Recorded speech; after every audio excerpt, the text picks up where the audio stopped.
उडत उडत पक्षी सारे उंच लागले उडायला, उडणं शिकवलं ज्यानं त्याच्यावरच लागले उडायला. दाना पाणी ज्यांनी केलं घरटं दिलं राहायला, त्याची पोरं बाहेर काढून ते घरटच लागले मागायला. ज्यानं दिलं भरभरून शिकवलं भरारी घ्यायला, जे जे हवं ते सगळं दिलं, अजून काय उरलं द्यायला.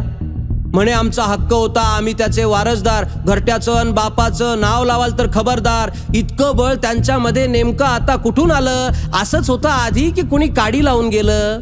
लावली असेल काडी कुणी, आपण पेटायचं असतं का? दुसऱ्याच्या चष्म्यातून सांगा खरं जग दिसतं का? घात केला त्यांनी मग अहो घरटच नेलं चोरून, आणि चोरीचा माल आमचा आहे चोरच सांगताय वरून. चोरांचे साथी सारे घरट सोडून जाताय, चोरांमागे इथल्या तर कोतवालाचाच हात आहे. असू द्या त्यांचा हात यानं हार मानली नाही, असू द्या त्यांचा हात यानं हार मानली नाही. चिंता भीती कशाचीही चेहऱ्यावरती आणली नाही. गवत काड्या गोळा करून म्हणे घरट बांधू नवं, नुकतंच पंख फुटलेल्यांना आणखी काय हवं? नवीन घरट नवी पाखरं नवी करू सुरुवात, नवीन घरट नवी पाखरं सुरुवात करू नवी. सोडलेल्यांची जागा पुन्हा आता नव्यांना द्यायला हवी. घरट घेतलं नाव घेतलं आभाळ थोडी घेणार आहे, घरट घेतलं नाव घेतलं आभाळ थोडी घेणार आहे. झेप घ्यायला बळ पुन्हा जुनाच पक्षी देणार आहे. म्हणून त्यांना चिंता नाही बघा तेच भांडत बसलेत. घरट्यात मला जागा नाही म्हणून काही जण रुसलेत.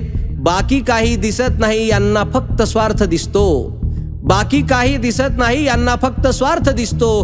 कावळा राहिला चुकून तरीही खोपा सुगरणीचाच असतो, कावळा राहिला चुकून तरी खोपा सुगरणीचाच असतो.